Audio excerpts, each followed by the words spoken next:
We were kind of like ducks out of water. This was a whole new thing for us. Higher education was not a tradition within our family, so I was somewhat of a pathfinder. I was frightened of college. I didn't know what to expect. The district was passed by less than 1% on a simple majority. I think it was, somebody said 58 votes.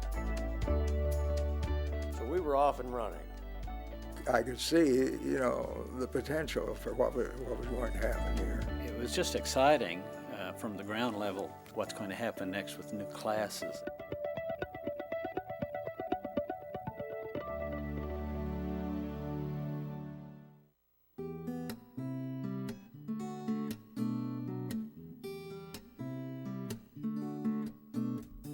In the spring of 1961, Senator Earl Blackwell of Hillsborough introduces Senate Bill number 7. The Junior College Act enables the creation and financing of public junior colleges. Governor John Dalton signs it into law on July 25, 1961.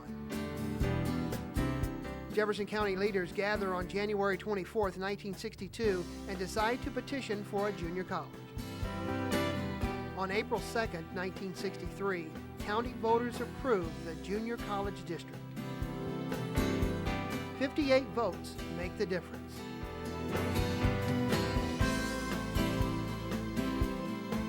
That same day, county voters elect the college's first 6-member board of trustees.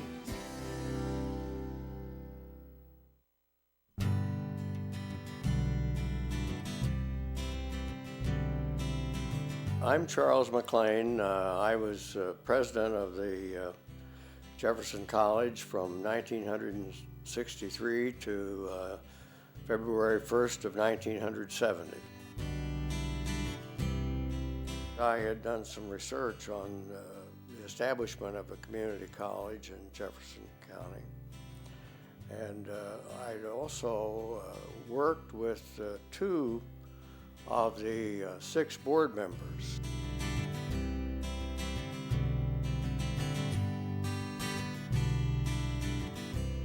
I took a person down who was a friend, whom I won't identify, to meet Matt and to as a possible candidate for the college job. And Mr. Wynn was out in the field, so we clomped right out into the cornfield where he was, and said, "I'd like for you to meet so-and-so. I think he's a possibility for your new president." Matt said, "Well, don't know about him, but he said, if you're interested, I'd vote for you." So I guess that was kind of the planting of the seed. So I went down for an interview, and it was in the courthouse, in the circuit courtroom. They hired me, 4-2. I had a 4-2 vote. Senator Blackwell and Mr. Stolveson voted against me. And Stolveson didn't know me, but I guess he was close to the senator. About 3 months after I was there, so he called me down to his office. He said, "McLean," he said, "I didn't vote for you," which I already knew, but he said, "You're going to make it." And he said, "I won't attend many of your meetings, but he said, you have my proxy, and when you need my vote, call me."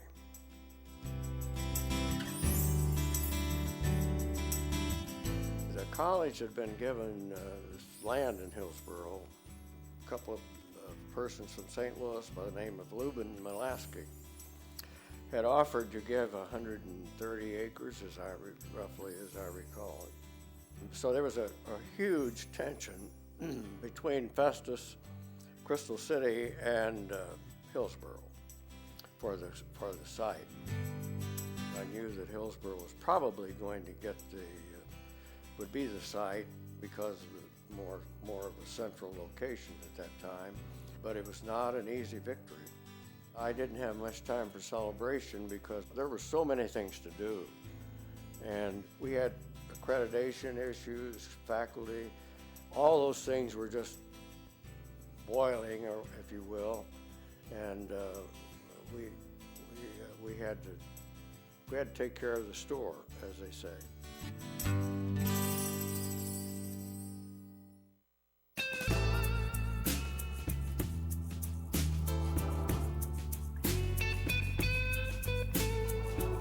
Back then, most of us young folks, we had to pay our way. Our folks couldn't pay for it. They didn't have the money. Couldn't afford to go anywhere else to begin with. I was actually the first person in my family to complete a bachelor's degree.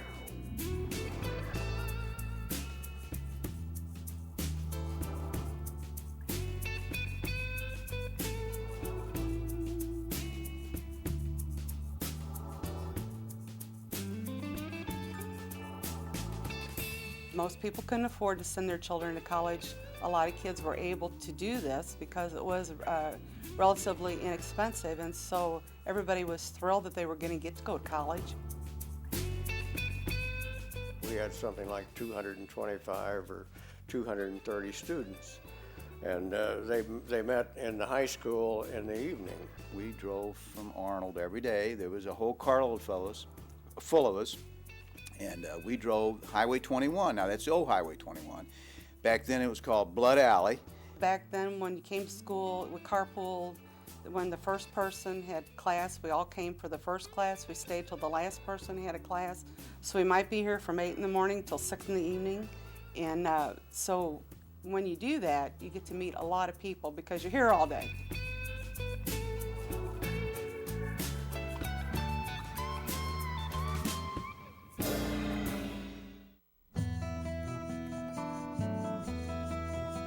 Wow, this was like day and night. This was a great facility.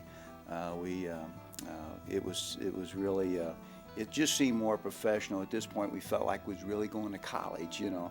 There was a lot of fields because there was only one building, and the Student Center of today was the original building.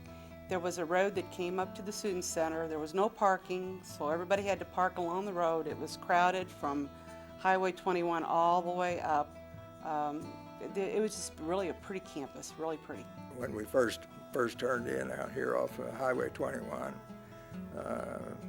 I don't believe the road was paved at that time. Then we came on up by the Student Center,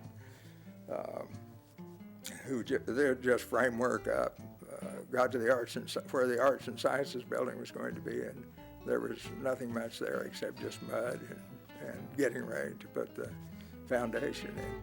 The Student Center was the first building on campus, of course, and it was built for a purpose that it did not always serve. It had choral groups in there.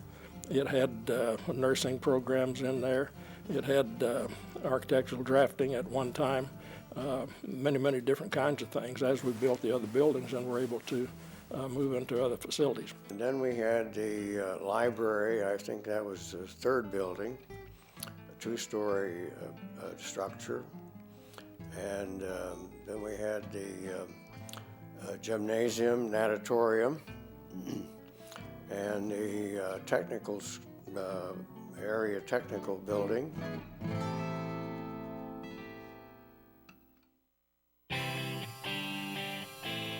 It was an exciting time for us because we were establishing tradition every time we did something.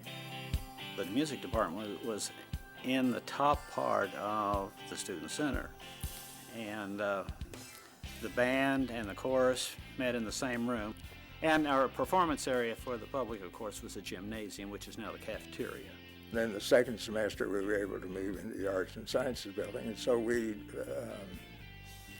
prepared a lecture hall for our theater performances.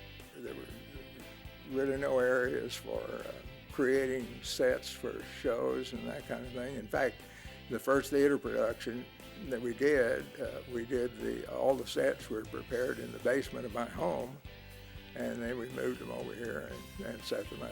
It really worked out quite well for us, and it was a fun place to work.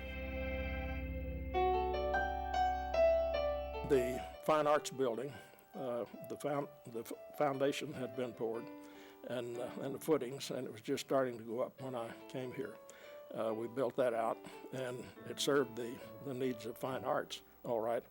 But during its life, before we got other buildings, we also had the TV studio out there. We had the law enforcement program under the stage. Obviously, I would have been tremendously interested in everything that was happening related to that facility, so I was over there every day. Made several trips to other colleges to get ideas to pass on to the architect of that building. Southwest Missouri State had what they called a tent theater, and so they had a concrete pad outside their theater, and they moved a tent out onto it each summer. And it just seemed to be a good idea. Why not just create a proscenium theater kind of thing in the back, using the same stage as we were using indoors. The Kansas City Royals were building a new stadium, and so they were moving out of their old stadium, and they were getting rid of their seats in the old stadium. So the college submitted a bid of $1 a seat, and the agreement was you had to come and pick them up, take them loose, take the screws out, and haul them off. We took a couple of rider trucks, rental trucks, and drove to Kansas City. We had to pick the crop. We got to pick all the seats we wanted, this section, that section. So we picked out 1,000 seats and loaded them on 2 U-Hauls and brought them back here because the college needed seats for the outdoor theater. We would do a couple of, at least 2 musical theater productions each summer, and then the Starlight Chorus, of course, would have their program. So we had a pretty complete use of it.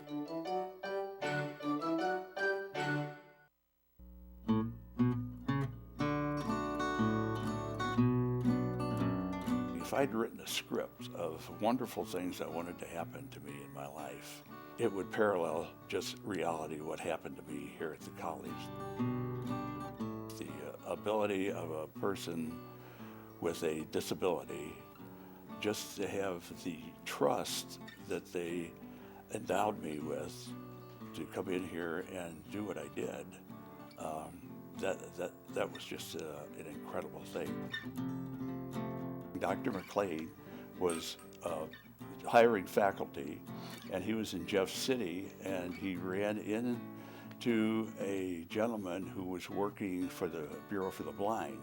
And by chance they got together and talked, and this gentleman said that he knew me and thought I might be a good fit because I had built a reputation of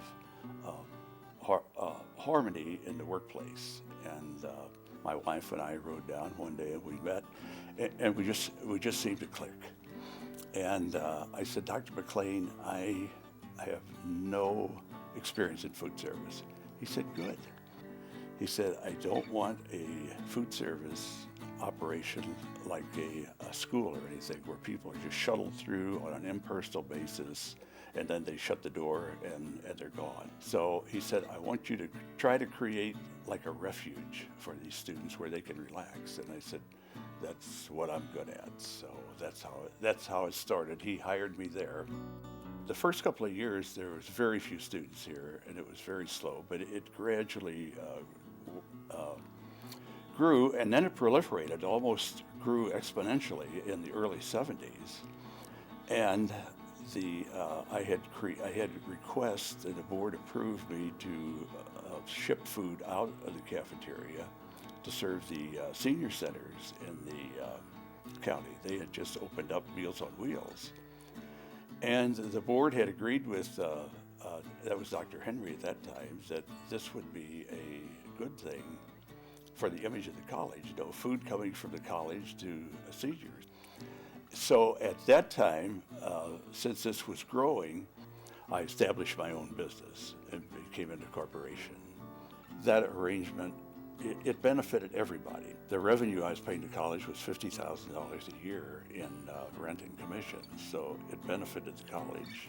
And it benefited the students because I had the financial resources to give back to them, you know, for their support. We had the Brophy Scholarship for 20 or 25 years, I know, about $25,000, full scholarship. And then we added books where it was needed. If someone couldn't buy the books, we would buy their books for them. In 1973, the Student Senate, with whom I had been working, they petitioned the Board of Trustees to officially name the food service Brophy's Place. That was probably the highlight of my career here. I had built such a rapport with the students, and we had created a refuge for them in the cafeteria. The students would come down to our place, and they might have failed a test, broke up with a girlfriend, you know, the stress, and we took care of them, you know, gave them solace, gave them food, and helped them through their crisis. The students really changed me when I came here, you know. I mean, their enthusiasm, their energy, and their sense of humor, it was just incredible, and that kept me young.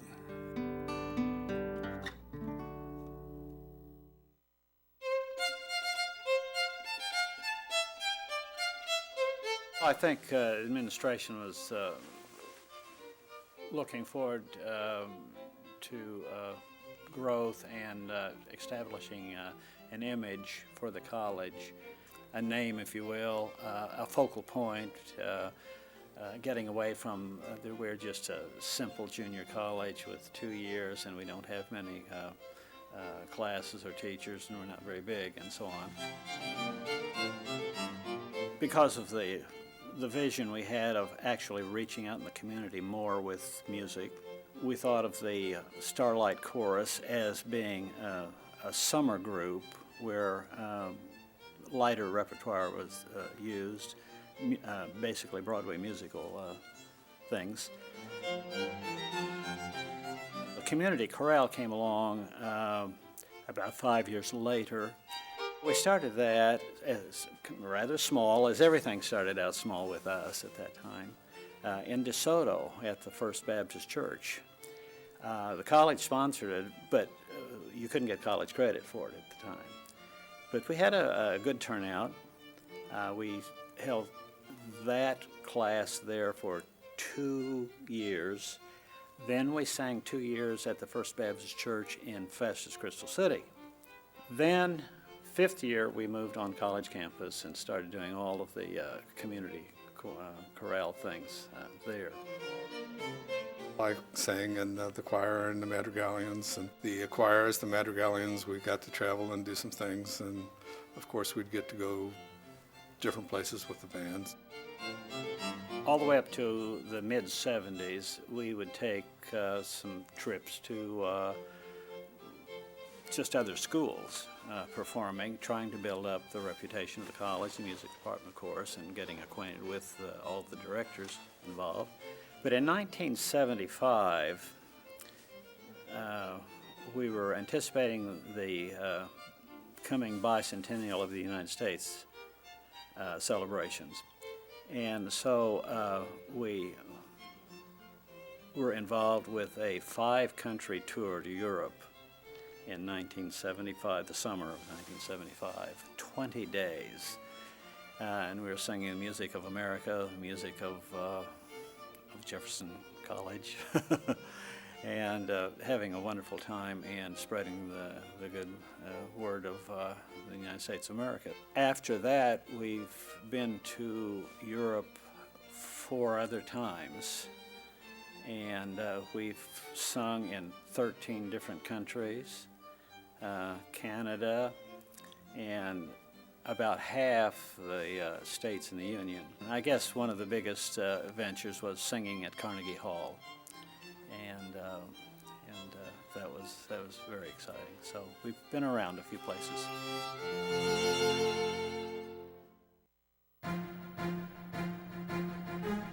I was teaching in the Festus Arts 6 School District, and it was in the winter of '66. In January, I was offered a position at Valparaiso University in Indiana.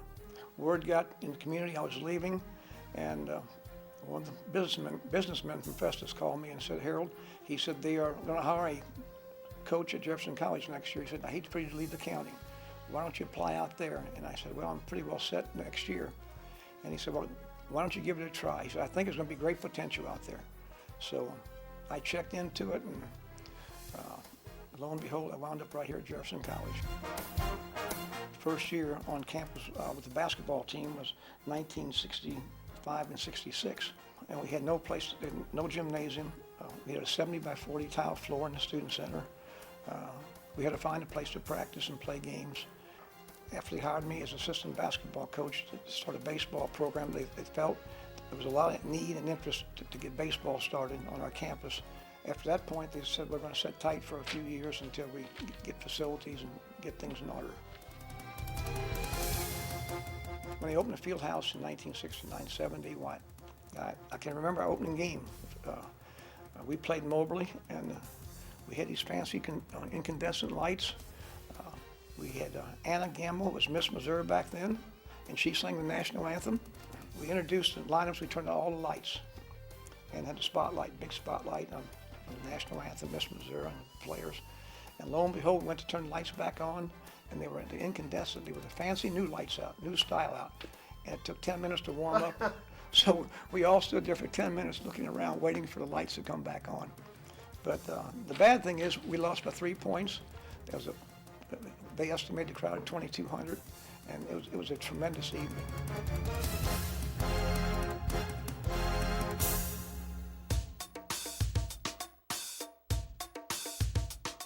I had visions when I became athletic director of some things we could do, but I had no idea that we'd have the success and the number of outstanding young people we had come through our programs.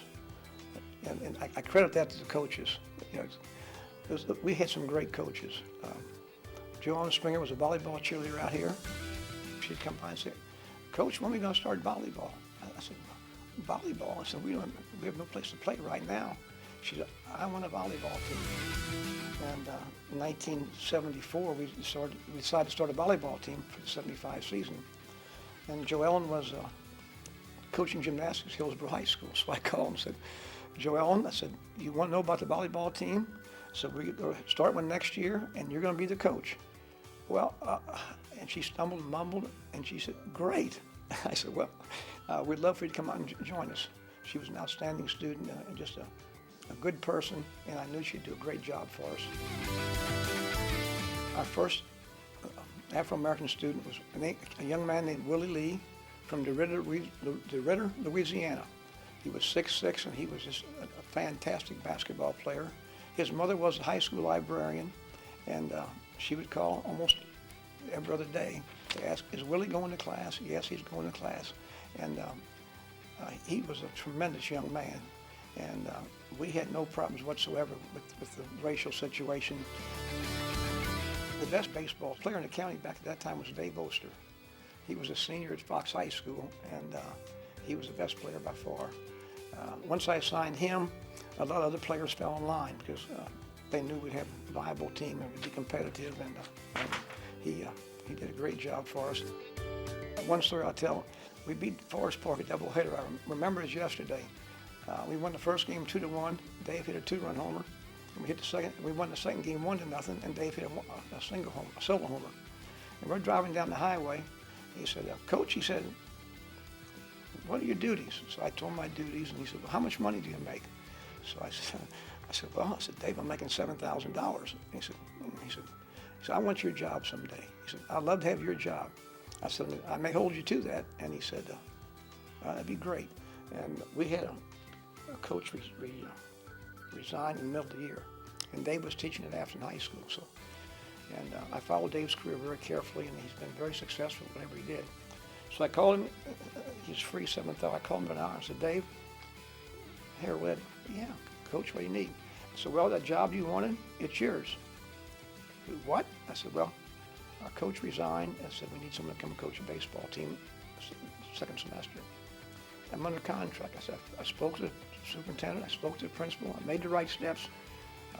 You're home free. So he said, I have to go home and talk to Sharon, my wife. So anyway, Sharon said, fine. And he became the coach.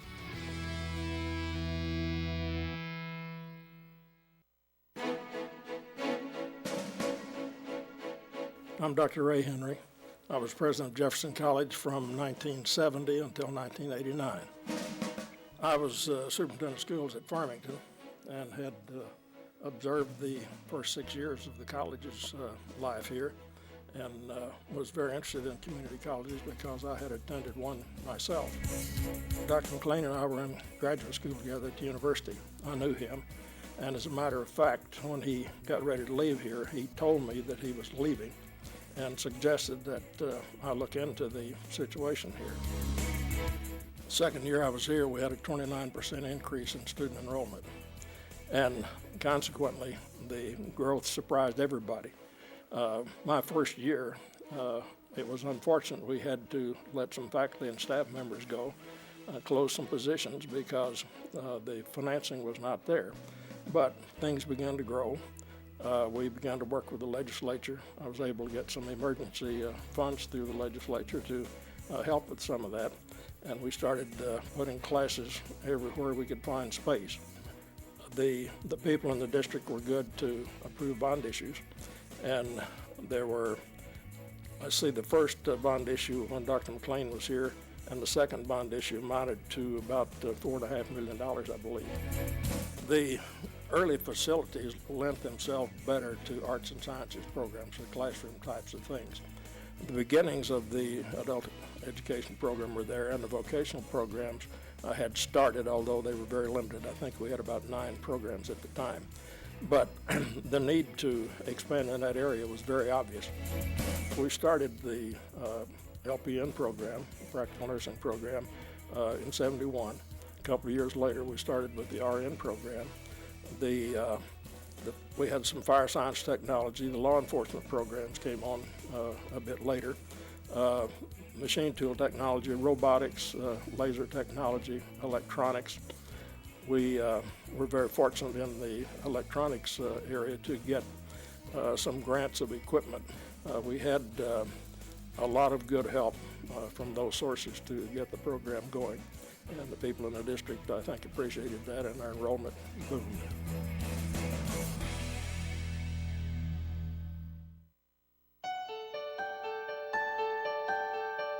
Jefferson is who I am in many ways.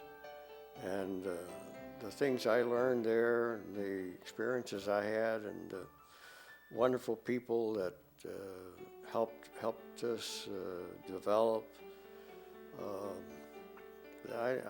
I must say that I left my heart in Jefferson.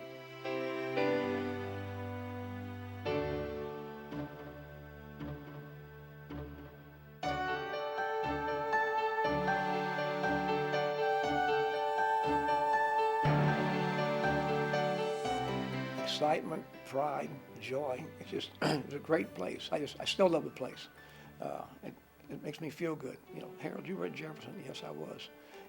I'm very proud of this place, and I just can't believe how we're continuing to grow and grow and grow. I've been retired for 10 years, and it seems like more and more great things are happening every day. I could talk about the young people, but the adults particularly. There were a lot of the adults that had not had an opportunity to go on to college got their opportunity here at Jefferson. Students that were almost as old as I was in some instances, and delightful people to work with because they were eager to learn. They were here because they wanted to be here.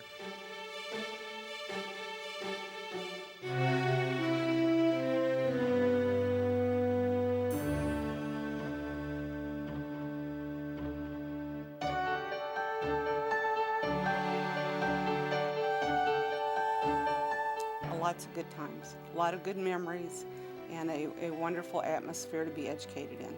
It was an opportunity to really somewhat reinvent yourself too. You know, you're such and such person in high school. You know, here's a chance to do things differently than you did at that stage, and you know, the opportunity to be here and learn new things, meet a lot of people from different places. The institution has had more than 100,000 students enrolled over the period of its history.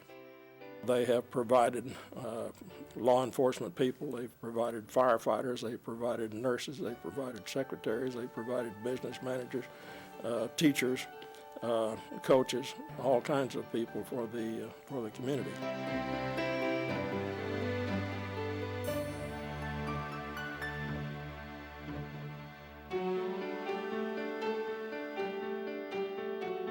I wouldn't have traded the choices I've made coming to this college for anything in the world.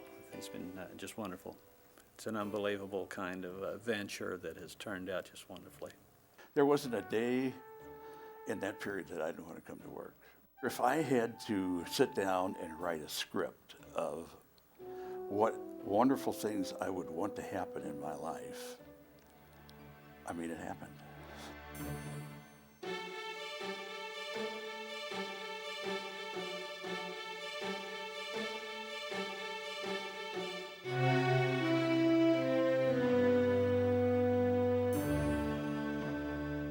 One of the big steps that I think a lot of us noticed was it was up to you at that point to make it happen.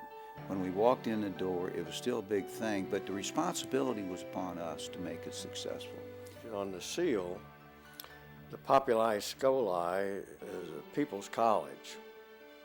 And so I did come up with that. And I still like it.